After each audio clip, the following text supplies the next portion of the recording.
पुण्यामध्ये ड्रग्सचे व्हिडिओ समोर आल्याच्या नंतर अनधिकृत पब आणि बारवरती बुलडोझर फिरू लागले आहेत। मुख्यमंत्री एकनाथ शिंदे यांनी या प्रकाराची गांभीर्याने दखल घेतली आणि कारवाईचे आदेश दिले। तर दुसरीकडे राज्याचे उच्च आणि तंत्र शिक्षण मंत्री चंद्रकांत पाटील यांनी पब आणि बियर बार आठवड्यामधले ठराविक दिवस बंद करण्याची गरज व्यक्त केली आहे। ते काही किराणा दुकानांसारखे गरजेचे नाहीत असं मतही त्यांनी व्यक्त केलं आहे। पुणे ड्रग्स प्रकरणानंतर मुख्यमंत्र्यांनी चालवले बुलडोझर। पुणे परिसरातील अनधिकृत बार पबवर तोडक कारवाई। आठवड्यातून काही दिवस बार पब बंद करा। बार पब हे किराणा दुकानांसारखे गरजेचे नाही। पुण्याच्या एफसी रोडवरील L3 बारमधील बेकायदेशीर पार्टी आणि ड्रग्ज सेवनाचे व्हिडिओ समोर आल्यानंतर मुख्यमंत्री एकनाथ शिंदेंनी याची गंभीर दखल घेतली आहे। पुणे परिसरातील अनधिकृत बार, पब आणि रेस्टॉरंटवर बुलडोझर चालवण्याचे आदेश त्यांनी दिलेत। त्यांच्या आदेशानुसार 2 दिवस पुण्यात L3 बारसह अनेक मोठ्या पब, बार आणि रेस्टॉरंटवर हातोडा पडलाय। ज्या बारमध्ये ड्रग्ज सेवनाचा व्हिडिओ समोर आलाय त्या L3 बारचा परवानाही रद्द करण्यात आलाय। तसंच पुणे परिसरातील पुण्यातील भुगाव, भुकुम परिसरातील हॉटेलचं अनधिकृत बांधकामही PMRDAनं उद्ध्वस्त केलंय। ज्या ठिकाणी ड्रग्सचा वापर केला जातो, ड्रग्स विकले जातात, हॉटेल असेल, काही ठिकाणं असतील, काही शाळेच्या आजूबाजूच्या टपऱ्या असतील, काही दुकानं असतील, ही सगळी JCB पोकलेन बुलडोझर लावून मुळासकट तोडून टाका। त्याप्रमाणे मला वाटतं पुणे, मी त्यांना सांगितलं पुणे हे कोयता गँग मुक्त आणि ड्रग फ्री मुक्त करा।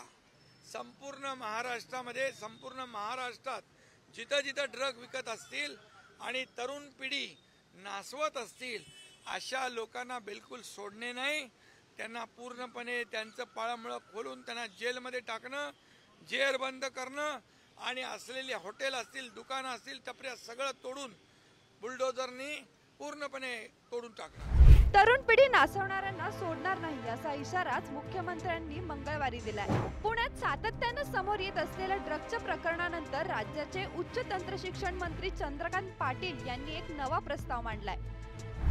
राज्यातील बार आणि पब आठवड्यातील काही दिवस बंद करण्यासाठी सगळ्यांनीच एकत्र येऊन नियमावली करण्याचं वक्तव्य त्यांनी केलंय। पब आणि बार हे किराणा दुकानांसारखे गरजेचे नाहीत असं मतही त्यांनी व्यक्त केलंय।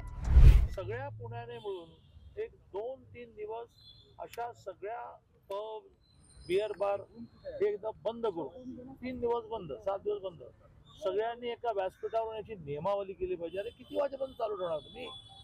हा का शरीरशास्त्राचा जो नियम आहे की रात्री 11 वाजता झोपलं पाहिजे, तो काय यांच्या बाबतीमध्ये तुम्ही त्याला काय परवानगी दिली काय की रात्रभर दारू पीत बसा आणि अंमली पदार्थांचं सेवन करतो?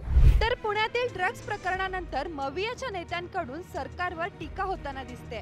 रोहित पवारांनी या प्रकरणावरून गृहमंत्री देवेंद्र फडणवीसांवर निशाणा साधलाय। ड्रग्जचा वापर युवांमध्ये मोठ्या प्रमाणात अख्ख्या महाराष्ट्रामध्ये वाढलेला आहे। झालंय असं आहे की देवेंद्र फडणवीस साहेब कुटुंब फोडण्यात, पक्ष फोडण्यात इतके व्यस्त झालेले आहेत की त्यांना होम मिनिस्टर आपण आहोत हे कुठेतरी त्यांना आठवत नाही, तर ते विसरलेले आहेत। पुणे ड्रग्ज प्रकरणाचे मुंबई कनेक्शनही आता समोर आलंय। पुणे ड्रग्ज प्रकरणाचं मुंबई कनेक्शन। L3 बार मध्ये बेकायदा पार्टीत MD ड्रग्जचा वापर। पुणे पोलिसांची ड्रग्ज प्रकरणी दोघांना अटक। एकाला गोरेगाव मधून ताब्यात घेतले। गोरेगावातून नितीन ठोंबरे, कोंढव्यातून करण मिश्रा या दोघांना अटक करण्यात आलंय। दोघे एकमेकांचे मित्र असून नितीनने करणला पार्टीची माहिती दिली। दोघांना न्यायालयाने 29 तारखेपर्यंत पोलीस कोठडी सुनावली आहे। व्हायरल व्हिडिओत हे दोघे ड्रग्ज घेताना दिसलेत। नितीन ठोंबरे आर्किटेक्ट तर करण सॉफ्टवेअर इंजिनियर। चौकशीत ड्रग्ज घेतल्याची कबुली। पुण्यातील L3 बार मधील ड्रग्ज सेवनासोबतच तरुणींचा ड्रग्ज घेतानाचा व्हिडिओही समोर आलाय। पुण्यातील वाढत्या ड्रग्जच्या घटनांना आळा घालण्यासाठी पावलं उचलली जात असतानाच गुरुवारी सुरू होणाऱ्या अधिवेशनातही या प्रकरणाचे पडसाद उमटण्याची शक्यता वर्तवण्यात येते। ब्युरो रिपोर्ट, पुढारी न्यूज, पुणे।